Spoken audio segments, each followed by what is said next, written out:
There were some things on the news and the debates, and I think it was covered by Hawaii News Now at the time. I'm going to confirm this. I might be wrong. It's going to be egg in my face, and I'll put in the description if I'm wrong. I think this was a hypothesis. Either way, it's going to turn out to be right about something and somewhere. The debate, and there were 3 mayoral candidates. I think Ben Cayetano was one of them at the time, maybe. I don't know. I could be getting, like in Idiocracy, where you're now putting World War II with the dinosaurs, but it was Peter Carlisle and Kirk Caldwell. And Kirk Caldwell, run a number of times, including, as an incumbent for re-election as mayor of Honolulu.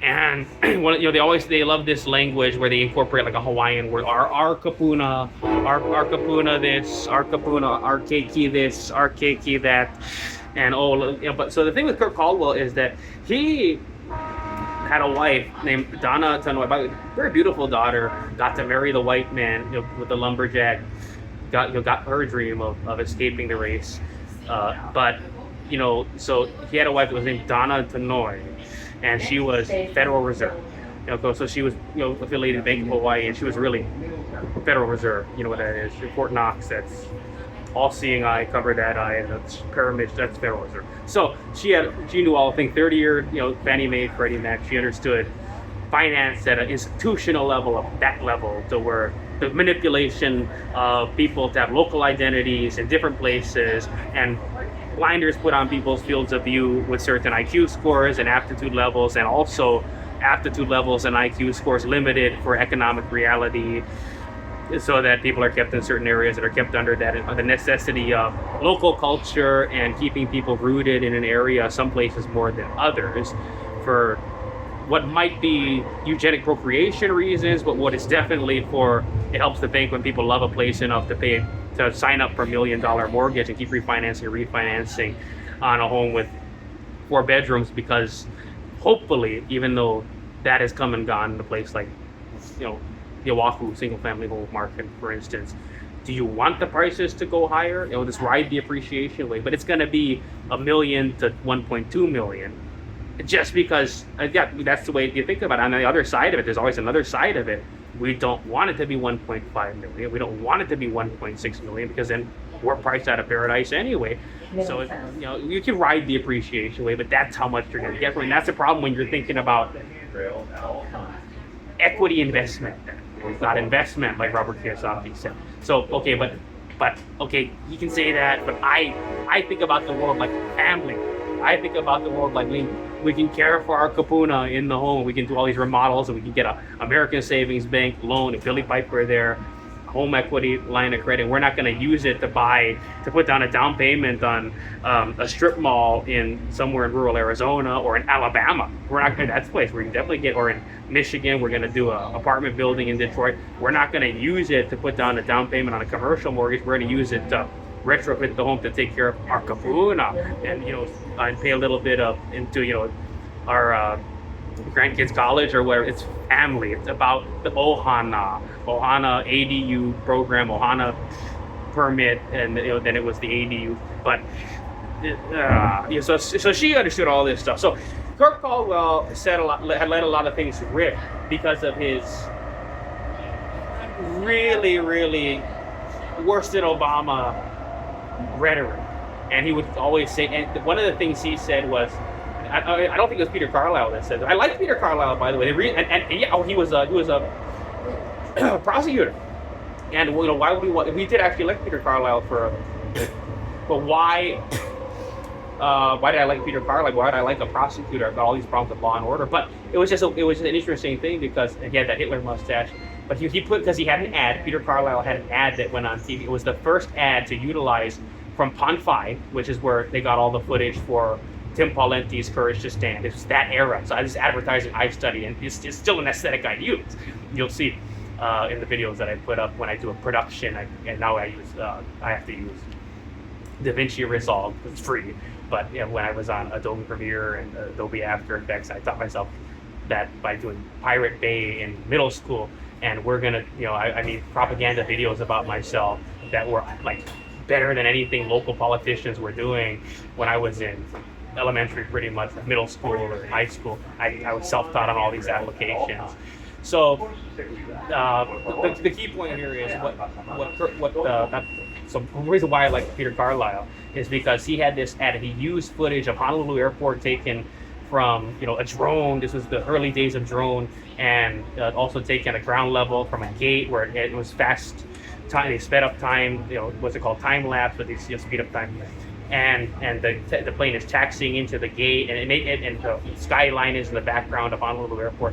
So this is what was Daniel Cayetano International Airport, but it made Honolulu look, and it was from where you wanted to look. This was before Hawaii 5.0, and it was in that era where this is a big city. This is the safest city, but it's a big city. It's not like it is in San Diego or something. In all fairness, most of the skyscrapers here are about 30 stories, but the problem is that it's a much larger spread. In any event, they wanted to go for that look. And Carlisle put up this ad that had Venus, the morning star in it. I wish I were an adept at this. Blavatsky, Theosophy. We're all embers of the same flame. You know what it is. You don't have to have a deep understanding of. Of course, the problem with me is I have an unbalanced brain. If you look at Blavatsky, when you have an unbalanced brain, there's a lot of problems. I'm a person with an unbalanced brain, but maybe Blavatsky can help, right? In any event, you just know the thing if you're one of these. And the pyramid and it shine, Lucifer kind of stuff. Lucis trust a lot of money. If you're one of these kinds of people that likes that kind of thing, the thing with the Venus, the morning star, and it was Hawaii, but it was the skyline. But there was this. It wasn't an airplane. You just knew that was during sunrise, and that's Venus. So your car, he sees, and that's why I like the Freemason G. And I was saying the previous video, I said. Again, if you see that the compass, and we talk about how sacred that compass is, not just because of elementary school, how you learn a little bit of geometry, because of what my family did, and manual drafting coming into play. In any event, so when you see that G in the middle of that compass, it's a measurement of the G, and it's my penis, and it says it's good. The Freemasons have said my penis is good, and my penis is worth it to pregnate, and it's not something that should be. Where that because it's a G, it's good, it's all good. And they measured it, and it's right, and they can see it like it's good, very good. A G, like gematria, there's a container, there's light, it shines, and it carries a message. It carries light, a certain quantity of light, and I have good light in there. So that's why I like Peter Carlisle. In any event, Kirk Caldwell said something, and I think a lot of people, because we think this way. In Hawaii, we're going to get to spread our duka hana mokusi, where they're going to hook us up. Bishop Estate is going to hook us up to marry someone from Alabama so we can be the king in that town, since we can't be the king in Waianae. And what Kirk Caldwell said, but I can't confirm it. I like to be able to go into AI and say, look at all I thought that the Ulu library at the UH West Oʻahu was going to have all the whole database of KITV, KGMB, KHNL, KHON for decades from the very beginning when they started. Tim Tyndall in the old Anchorman days when they first brought on Joe Moore. He's acting. You think Joe Moore is just some guy that can read from a teleprompter. If you go back into his history, he's a very good actor. And he's done live performance on stage with Pat Sajak, his friend that does Wheel of Fortune with Van White. So the character he's playing is that full disabled Anchorman template. Ron Burgundy, MTS. That whole thing must have been rudimentary AI. He created this phenomenon, went and read on teleprompter. So what does it have to do with San Diego? What the hell, of all places, that burgundy coat? That's the color of the trolley. It sees everything. It's going through life, and it's going through the activities and the hell of the day, and it's seeing everything in eyewitness news. So what he said, what Kirk Caldwell said was what he was talking about. So he said, it was about keeping people safe, and it was about Honolulu police and about the importance of public safety, and to keep the people safe that just want to go to work every day, that just want to live a private life, just sit directly, and don't want to be basically and that was with Glenn Beck, and when he was coming out with his American Dream Labs, he had Colton Avery. And Colton Avery, you could say he's like a Bon Iver. If you're an Alex Jones guy, the problem with Bon Iver, he's not legit. It's just anyone that they put very good acoustic technology on. It sounds so good. Oh yeah, there's a lot of people like that. But so when he said that, and he was saying all of these things during that mayoral debate about how Glenn Beck had Colton Avery singing a song called Love that he was using for a period of time toward the end of his tenure. Glenn Beck program was being simulcast on Fox News. Greta Van Susteren, and it was Glenn Beck's going to come out, or she came on after Glenn Beck, and they had to take him serious. And he got to come on and do like Greta's on next kind of thing. Let's see what Greta Van Susteren is going to have on the record. And he had this simple. He was a thespian. That's what Alex Jones didn't like about Glenn Beck, because he's such a thespian, and he was though.